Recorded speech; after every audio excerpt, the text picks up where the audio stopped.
Ονομάζομαι Λούκας Γλύπτης, είμαι ο κοσμήτορας Σχολής Διοίκησης Επιχειρήσεων του Πανεπιστημίου Euclid Cyprus και καθηγητής Στρατηγικής Διοίκησης και Οργανωσιακής Απόδοσης.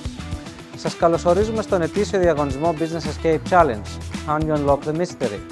Πρόκειται για ένα διαγωνισμό ανοιχτό στο κοινό και ιδιαίτερα στους μαθητές, ο οποίος συνδιοργανώνεται με τον Οργανισμό Νεολαίας Κύπρου από το 2018, με τη συνδρομή όλων των καθηγητών της Σχολής Διοίκησης Επιχειρήσεων.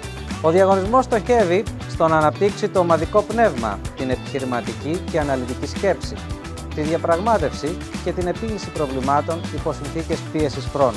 Έχουμε τη χαρά να φιλοξενούμε σήμερα στις εγκαταστάσεις του Πανεπιστημίου μας μαθητές από όλα τα σχολεία της Κύπρου, με φιλοδοξίες και όνειρα για το μέλλον τους και την ακαδημαϊκή τους σαφώς πορεία.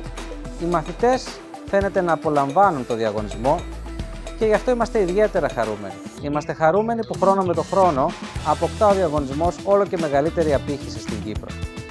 Βλέπουμε τα παιδιά να μαθαίνουν από την εμπειρία, γεγονός που μας επιβεβαιώνει πως ως πανεπιστήμιο επιτυγχάνουμε το στόχο μας. Δηλαδή, να φέρουμε τους νέους κοντά στην πανεπιστημιακή κοινότητα, δίνοντάς τους την ευκαιρία να γνωρίσουν τα επιστημονικά κείμενα που συνδέονται με το ευρύτερο πεδίο της διοίκησης των επιχειρήσεων. Ευχόμαστε στους μαθητές κάθε επιτυχία και ελπίζουμε το μέλλον τους να είναι γεμάτο επαγγελματικές ευκαιρίες και βέβαια επιτυχίες. Σας ευχαριστώ πολύ.